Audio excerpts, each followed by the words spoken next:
नमस्ते साथियों, देवभूमि उत्तराखंड के पंचप्रयाग यात्रा में आपका स्वागत है। साथियों, इस वीडियो में हम हरिद्वार से उत्तराखंड के पांचों प्रयागों की यात्रा करने वाले हैं। इस दौरान उत्तराखंड के पांचों प्रयागों के दर्शन कराएंगे, साथ ही साथ पांचों प्रयागों से जुड़े हुए पौराणिक धार्मिक इतिहास को भी हम आपको बताएंगे। सबसे पहले आप हरिद्वार के दर्शन करें, क्योंकि हरिद्वार वह स्थान है जहां से पूरे उत्तराखंड में प्रवेश होता है और साथ ही साथ हरिद्वार उत्तराखंड के 4 तीर्थ धामों का प्रवेश द्वार भी है। हरिद्वार भगवान शिव के प्रसिद्ध धाम केदारनाथ धाम और भगवान विष्णु के प्रसिद्ध धाम बद्रीनाथ धाम का प्रवेश द्वार होने के कारण इसे हरिद्वार और हरद्वार दोनों नामों से जाना जाता है। तो यात्रा में यहीं से करने वाले हैं, तो सबसे पहले आप हरिद्वार में माँ गंगा के दिव्य दर्शन कर लें। सामने हर की पौड़ी घाट के आप इस वक्त दर्शन कर पा रहे हैं, जहां पे श्रद्धालु भक्त इस वक्त स्नान कर रहे हैं दोस्तों। फाइनली दोस्तों, हरिद्वार के दर्शन कराने के बाद हमारी पंचप्रयाग यात्रा प्रारंभ हो चुकी है। इस वीडियो में हम उत्तराखंड के जो 5 प्रसिद्ध प्रयाग हैं उनके दर्शन कराने वाले हैं। तो वीडियो काफी ज्यादा महत्वपूर्ण होने वाली है, तो वीडियो में आप अंत तक बने रहिएगा दोस्तों। इस दौरान खूबसूरत हिमालय के जो सुंदरता है वो भी देखने को मिलने वाली है, क्योंकि हम पूरा जो जर्नी है वो खूबसूरत पहाड़ी मार्ग से होते हुए करने वाले हैं। इस दौरान खूबसूरत झरने, खूबसूरत नदियों, खूबसूरत संगम और साथ ही साथ खूबसूरत पहाड़ों पर बसे हुए शहरों के दृश्य देखने को मिलने वाले हैं। हरिद्वार से लगभग 22 किलोमीटर कवर करने के बाद हम पहुंच चुके हैं ऋषिकेश। तो जब भी आप 4 धाम की यात्रा करें तो आप ऋषिकेश जरूर रुक करके माँ गंगा के दर्शन करें, यहाँ स्नान करें।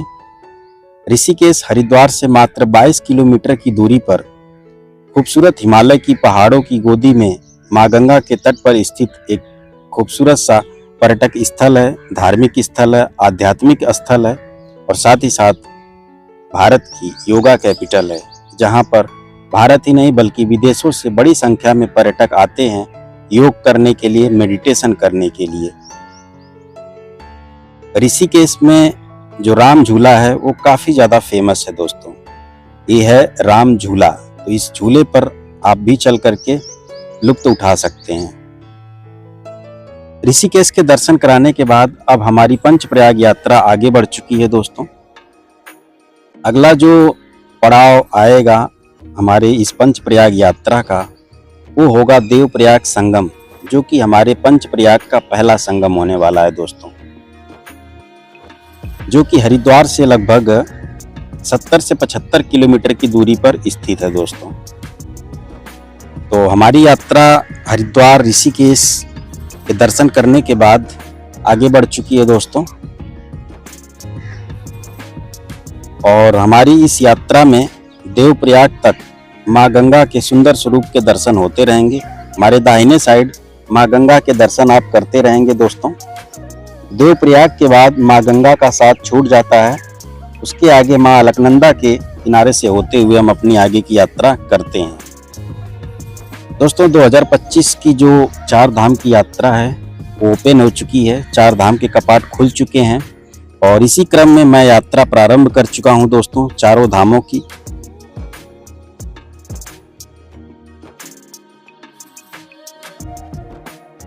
ये देखें क्या खूबसूरत नज़ारे हैं माँ गंगा के। पहाड़ों के बीच से नीला अमृत बहता हुआ आ रहा है दोस्तों।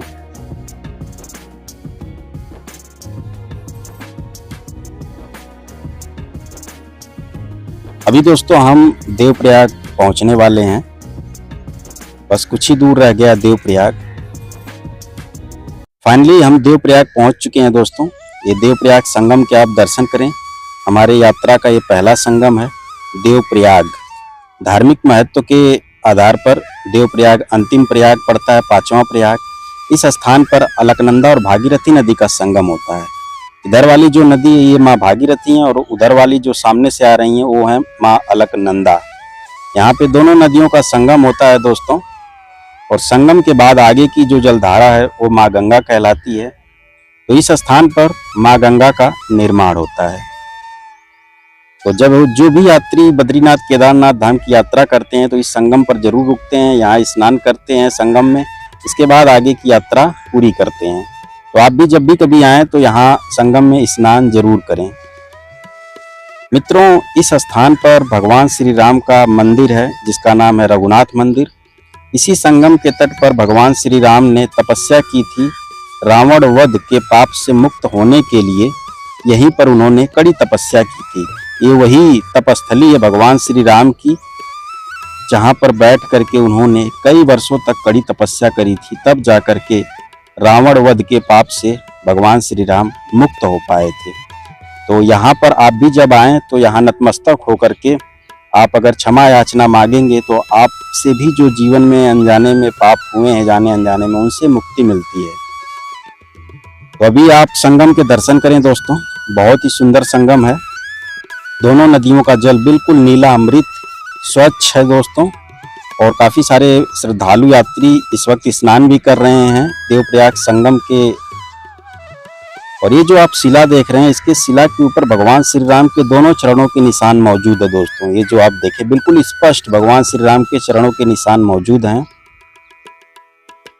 यहाँ पर जो भागीरथी नदी है वो गंगोत्री धाम के पास स्थित गोमुख ग्लेशियर से आती हैं, और अलकनंदा नदी बद्रीनाथ धाम के पास स्थित सतोपंथ ग्लेशियर से आती हैं। जल इतना निर्मल है कि बड़ी बड़ी मछलियां बिल्कुल स्पष्ट दिखाई दे रही हैं दोस्तों, और जल बहुत ठंडा होता है।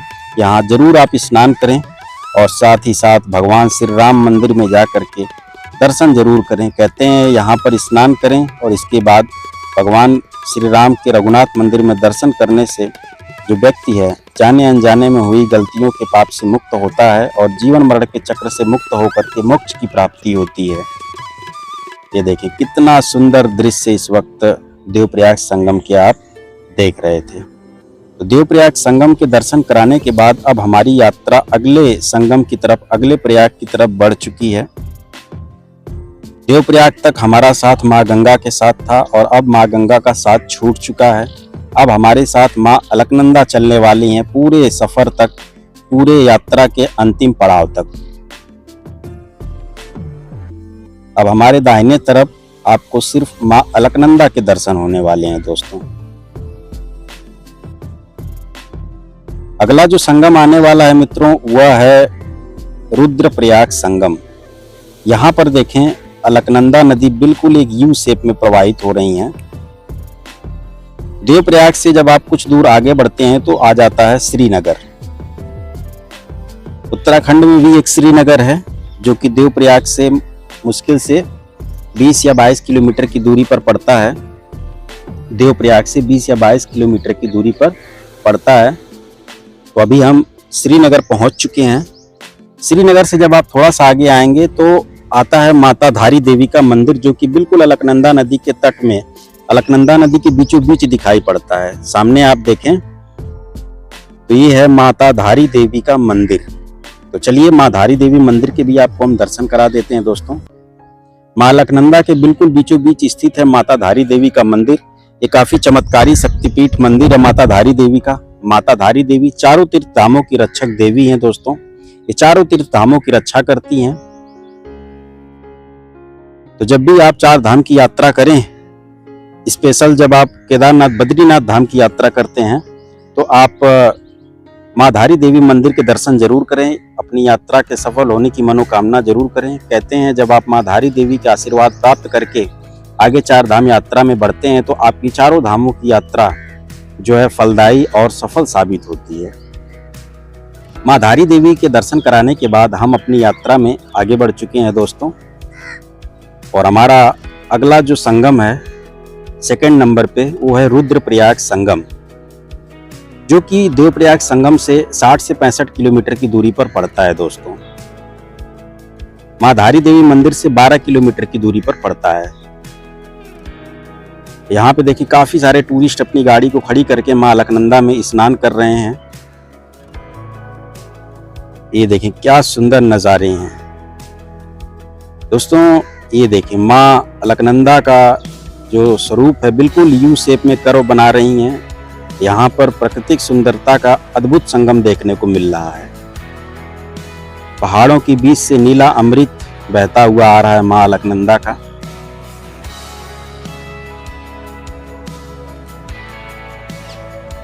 सो दोस्तों, हम अब रुद्रप्रयाग पहुंच चुके हैं। रुद्रप्रयाग भगवान भोलेनाथ की नगरी है, शिव जी की नगरी है। तो ये आप दर्शन करें रुद्रप्रयाग के। तो रुद्रप्रयाग संगम है ये दोस्तों। इधर वाली जो नदी है ये है मंदाकिनी नदी, उधर वाली जो नदी है वो है अलकनंदा नदी। यहाँ पर दोनों नदियों का संगम होता है दोस्तों। इस संगम के तट पर नारद मुनि ने तपस्या की थी। उनकी तपस्या से प्रसन्न होकर के भगवान भोलेनाथ रुद्रनाथ अवतार में प्रकट हुए थे नारद मुनि के समक्ष, और नारद मुनि को आशीर्वाद दिया था और साथ ही साथ उन्हें वीणा प्रदान किए थे। इसीलिए इस संगम का नाम है रुद्रप्रयाग संगम। नीचे हम संगम के तट तक चलेंगे, आपको दर्शन भी कराएंगे। और संगम से बिल्कुल ऊपर जो है भगवान भोलेनाथ का रुद्रनाथ जी का मंदिर भी स्थित है दोस्तों। उस स्थान के भी दर्शन कराएंगे जहां पर नारद मुनि ने तपस्या की थी।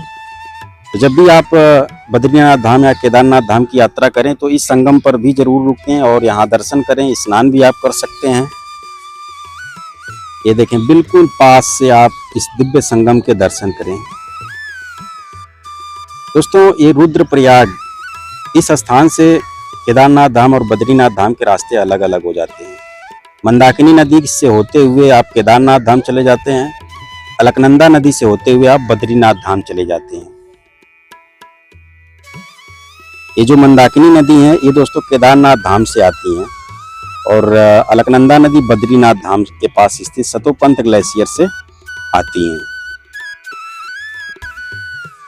यहाँ पर संगम के तट पर ऊपर मंदिर है दोस्तों। इस मंदिर में बिल्कुल भगवान भोलेनाथ के रुद्रनाथ स्वरूप को दर्शाया गया है। इसी स्वरूप में भगवान भोलेनाथ ने नारद मुनि को यहाँ पर दर्शन दिए थे। और यहाँ बिल्कुल सामने देखें, और थोड़ा सा ऊपर चलने के बाद भगवान भोलेनाथ रुद्रनाथ जी का मंदिर है दोस्तों। ये जो आप देख रहे हैं रुद्रनाथ जी का मंदिर है, और बिल्कुल सामने ये जो छोटा सा मंदिर आप देख रहे हैं ये वो तपस्थली है नारद मुनि जी की, जहाँ पर उन्होंने कई वर्षों तक कठिन तपस्या की थी। परिणाम स्वरूप भगवान भोलेनाथ प्रकट हुए, उनको दर्शन दिए थे। जब आप दोस्तों केदारनाथ की यात्रा करते हैं तो इस दौरान आपको सिर्फ 2 प्रयाग के दर्शन होते हैं, देवप्रयाग और रुद्रप्रयाग के। लेकिन जब आप बद्रीनाथ धाम की यात्रा करते हैं तो उत्तराखंड के 5 प्रयागों के आपको दर्शन होते हैं। बाकी अगर आप बद्रीनाथ केदारनाथ धाम की यात्रा कर रहे हैं तो आप देवप्रयाग में भी नाइट स्टे कर सकते हैं, रुद्रप्रयाग में भी नाइट स्टे कर सकते हैं। दोनों स्थानों पर सस्ते दामों में रूम, धर्मशाला, आश्रम मिल जाते हैं, खाने पीने की सुविधाएं मिल जाती हैं। रुद्रप्रयाग के दर्शन कराने के बाद अब हमारी यात्रा अगले संगम की तरफ बढ़ चुकी है दोस्तों। अगला जो संगम आएगा हमारी इस यात्रा में वो है दोस्तों कर्णप्रयाग संगम। जी हाँ, रुद्रप्रयाग से मात्र 20 किलोमीटर की दूरी पर पड़ता है कर्णप्रयाग संगम। मुश्किल से आधे घंटे की दूरी पर स्थित है कर्णप्रयाग संगम। तो हम जो है रुद्रप्रयाग से कर्णप्रयाग पहुंच चुके हैं दोस्तों। सामने देखें आप संगम है, ये देखिए खूबसूरत संगम के दर्शन करें। ये कर्णप्रयाग संगम है दोस्तों। इधर से जो नदी जा रही है ये पिंडर नदी, जो कि पिंडर ग्लेशियर से आती है। उधर वाली जो नदी है वो है दोस्तों अलकनंदा नदी। यहाँ पे दोनों नदियों का संगम हो रहा है। दोनों नदियों का जल देखें आप, बिल्कुल नीला अमृत, बिल्कुल स्वच्छ जल है दोस्तों। यहाँ पर संगम हो रहा है। मित्रों, इस संगम के तट पर महाभारत के कर्ण ने तपस्या की थी। उनकी तपस्या से प्रसन्न होकर के उनके पिता सूर्य देवता ने कर्ण को अविनाशी शक्तियों के रूप में कुंडल और कवच प्रदान किया था। कहते हैं भगवान श्री कृष्ण ने स्वयं अपने हाथों से कर्ण का जो अंतिम संस्कार है वह इसी स्थान पर किया था दोस्तों। इसीलिए इस संगम का नाम कर्णप्रयाग पड़ा हुआ है। और ये जो सामने आप देख रहे हैं ये छोटे छोटे मंदिर, यही वो स्थान है जहाँ पर कर्ण ने बैठ करके, इसी शिला पर कर्ण ने बैठ करके कड़ी तपस्या की थी दोस्तों। और यहाँ से खूबसूरत कर्णप्रयाग शहर और कर्णप्रयाग संगम का बहुत ही अद्भुत दृश्य देखने को मिलता है। नीचे की तरफ देखें, क्या अद्भुत संगम है दोस्तों। और सबसे ज्यादा आकर्षक संगम के नदियों का जल है, बिल्कुल नीला हरा अमृत। यहाँ पर भी नाइट स्टे रुकने के लिए रूम, आश्रम, धर्मशाला मिल जाते हैं दोस्तों। कर्णप्रयाग में भी, तो कर्णप्रयाग में भी आप रुक सकते हैं। खाने पीने की, रुकने की सारी अच्छी सुविधाएं उपलब्ध हैं यहाँ पर भी। तो जो लोग भी बद्रीनाथ धाम की यात्रा करते हैं तो कर्णप्रयाग में जरूर रुकते हैं, संगम पर दर्शन करते हैं, स्नान करते हैं, इसके बाद अपनी आगे की यात्रा शुरू करते हैं। तो हमने 3 संगम के दर्शन करा दिए हैं दोस्तों, और अब हम अपने चौथे संगम की तरफ आगे बढ़ चुके हैं। चौथा जो संगम आएगा वो है नंदप्रयाग संगम।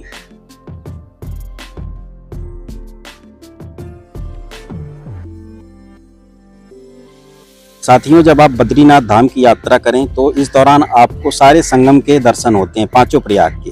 तो आप जरूर रुक रुक करके पांचों प्रयाग पर दर्शन करें। तो अभी हम पहुंच चुके हैं दोस्तों नंदप्रयाग संगम। ये नीचे देखें आप, ये है नंदप्रयाग। यहाँ पर नंदाकिनी और अलकनंदा नदी का संगम होता है। इधर वाली जो नदी है वो है दोस्तों नंदाकिनी, उधर वाली जो नदी है वो है अलकनंदा। कहते हैं इस संगम के तट पर भगवान श्री कृष्ण के पिता नंद बाबा ने कड़ी तपस्या की थी। उनकी तपस्या से प्रसन्न होकर के जब भगवान विष्णु उन्हें दर्शन दिए तो नंद बाबा ने मांगा कि हे प्रभु, आप मेरे यहाँ बालक रूप में अवतरित हों। उनकी इस मनोकामना को भगवान विष्णु ने प्रकट करते हुए भगवान श्री कृष्ण रूपी बालक के रूप में नंद बाबा के यहाँ द्वापर युग में गोकुल में अवतरित हुए थे दोस्तों। इसीलिए इस संगम का नाम नंदप्रयाग संगम पड़ा हुआ है। यहाँ पर भगवान भोलेनाथ का एक मंदिर भी है, जिसकी शिवलिंग बिल्कुल केदारनाथ बाबा की तरह है। तो हमने आपको नंदप्रयाग के दिव्य दर्शन कराएं। इस संगम पर भी आप रुक करके दर्शन करें, स्नान करें, क्योंकि इन सभी संगमों पर आपको आध्यात्मिक सुकून जरूर मिलेगा दोस्तों। अगर यहाँ रुक करके स्नान करके आप थोड़ा ध्यान लगाते हैं तो आध्यात्मिक सुख जरूर प्राप्त होगा दोस्तों। अभी हम नंदप्रयाग संगम के बिल्कुल बीच में चलते हैं, आपको दिखाते हैं। ये देखें क्या सुंदर नज़ारे हैं नंदप्रयाग संगम के। जो यात्री श्रद्धालु बद्रीनाथ धाम की यात्रा करते हैं तो यहाँ पर भी रुकना पसंद करते हैं। नंदप्रयाग के दर्शन कराने के बाद अब हमारी जो पंचप्रयाग यात्रा है वो अपने अंतिम प्रयाग की तरफ आगे बढ़ चुकी है दोस्तों। जो अंतिम प्रयाग आएगा हमारी इस पंचप्रयाग यात्रा में वो है विष्णु प्रयाग। दोस्तों, ये जो शहर आप देख रहे हैं ये है चमोली। खूबसूरत अलकनंदा नदी के तट पर बसा ये चमोली शहर बहुत ही आकर्षक है दोस्तों। चमोली उत्तराखंड का एक जिला भी है। चमोली से हम आगे बढ़ चुके हैं दोस्तों। इसके बाद जोशीमठ आएगा, जोशीमठ के बाद आएगा विष्णु प्रयाग।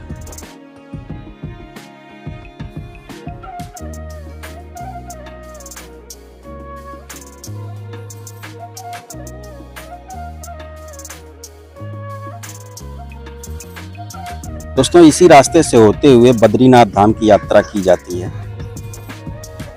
तो अभी हम पहुंच चुके हैं दोस्तों अपने अंतिम संगम पर। यह है विष्णु प्रयाग संगम। यहाँ पर अलकनंदा और धौली गंगा नदी का संगम होता है। इधर वाली जो नदी है वो है अलकनंदा, उस साइड वाली नदी है धौली गंगा। यहाँ पे दोनों नदियों का संगम होता है। मित्रों, इस संगम के तट पर नारद मुनि ने तपस्या की थी और उनकी तपस्या से प्रसन्न होकर के भगवान विष्णु ने उनको दर्शन दिया था। इसीलिए इस संगम का नाम है विष्णु प्रयाग संगम। तो हमने अपनी इस यात्रा में पांचों प्रयाग के दर्शन करा दिए हैं। यहाँ से आगे बद्रीनाथ धाम है, जो कि मात्र यहाँ से आगे 32 किलोमीटर की दूरी पर, यहाँ से आगे 30 किलोमीटर मान लीजिए, 30 किलोमीटर की दूरी पर यहाँ से आगे जो है बद्रीनाथ धाम है। तो हमने जो है अपनी इस पंच प्रयाग यात्रा में उत्तराखंड के पांचों प्रयाग के दर्शन कराएं। और विष्णु प्रयाग के पास में भगवान विष्णु नारायण जी का मंदिर है दोस्तों। यहाँ दर्शन जरूर करें और इस संगम के दर्शन करें। यहाँ स्नान भी आप कर सकते हैं। बाकी पंच प्रयाग यात्रा की ये वीडियो कैसी लगी कमेंट करके जरूर बताइएगा दोस्तों। इस वीडियो को अब हम यहीं पे समाप्त करते हैं। संपूर्ण पंच प्रयाग यात्रा दर्शन मैंने आपको कराया। वीडियो को यहीं पे करते हैं समाप्त। जय हिंद, जय भारत।